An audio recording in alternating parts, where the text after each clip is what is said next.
Assalamualaikum warahmatullahi wabarakatuh. Perkenalkan, nama saya Cut Novitasari, mahasiswi Manajemen Keuangan Syariah, Fakultas Ekonomi dan Bisnis Islam, Institut Agama Islam Negeri Nangsa.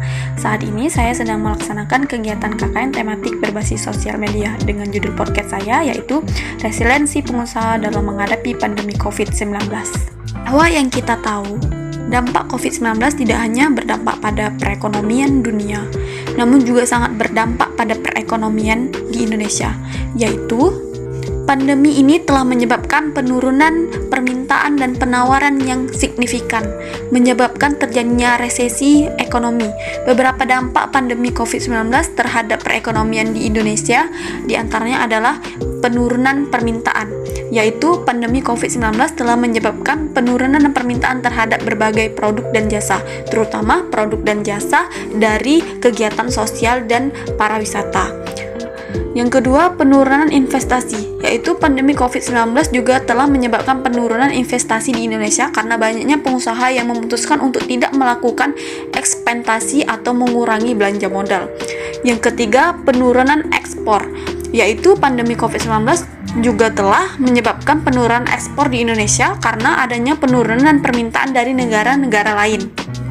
Yang keempat, yaitu pengangguran, yaitu pandemi COVID-19 juga telah menyebabkan peningkatan pengangguran di Indonesia karena banyaknya perusahaan yang mengurangi jumlah tenaga kerja atau menutup sementara. Yang kelima, pemulihan yang terlambat. Meskipun sudah adanya tanda-tanda pemulihan ekonomi di Indonesia masih diperkirakan akan lambat karena masih adanya dampak pandemi COVID-19 yang terus berlangsung. Oleh karena itu, pengusaha harus bisa meresiliensi usahanya. Resiliensi adalah kemampuan seseorang untuk terus beradaptasi dan membangun kembali setelah mengalami masalah atau bencana. Ini sangat penting bagi pengusaha karena bisnis selalu menghadapi masalah dan tantangan yang harus dihadapi. Untuk membangun resiliensi sebagai pengusaha, ada beberapa cara yang dapat dilakukan. Pertama, membangun kepercayaan diri. Memiliki kepercayaan diri yang tinggi dapat membantu pengusaha terus bertahan dan menghadapi masalah dengan baik. Yang kedua, belajar dari kegagalan. Jangan takut untuk gagal. Belajarlah dari kegagalan dan gunakan pengalaman tersebut sebagai pelajaran untuk menjadi lebih baik di masa depan. Yang ketiga, membangun jaringan. Memiliki jaringan yang luas dapat membantu Anda mendapatkan dukungan dan saran yang dibutuhkan saat menghadapi masalah. Yang keempat, mengelola stres. Mengelola stres dengan baik dapat membantu pengusaha tetap fokus dan berpikir dengan jernih saat menghadapi masalah. Yang kelima, membuat rencana cadangan.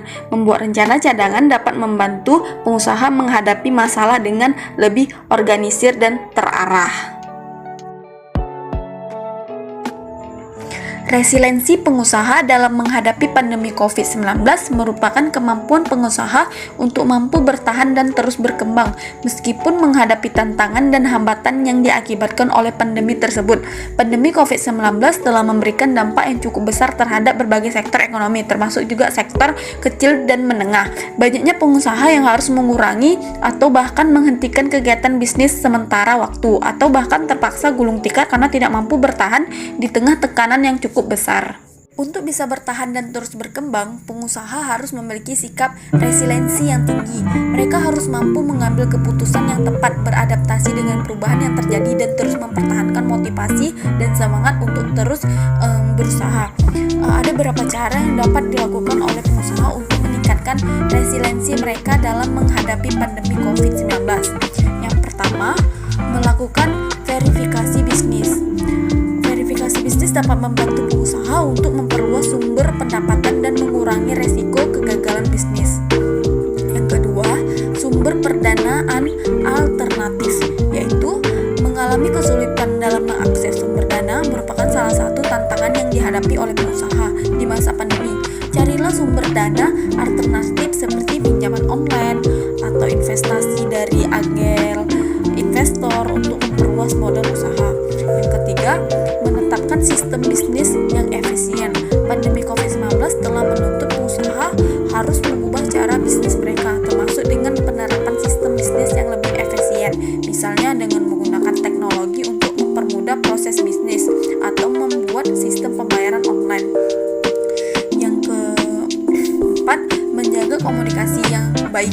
dengan pelanggan. Jangan lupa untuk terus menjaga komunikasi yang baik dengan pelanggan. Hal ini dapat membantu pengusaha untuk mempertahankan loyalitas pelanggan dan meningkatkan kepercayaan pelanggan terhadap bisnis pengusaha. Yang kelima, menjaga kesehatan mental. Menghadapi pandemi COVID-19 yang cukup lama dapat membebani pengusaha secara mental. Baik, sekian podcast dari saya. Semoga bermanfaat bagi para pendengar. Jika ada kesalahan kata, mohon dimaafkan. Assalamualaikum warahmatullahi wabarakatuh.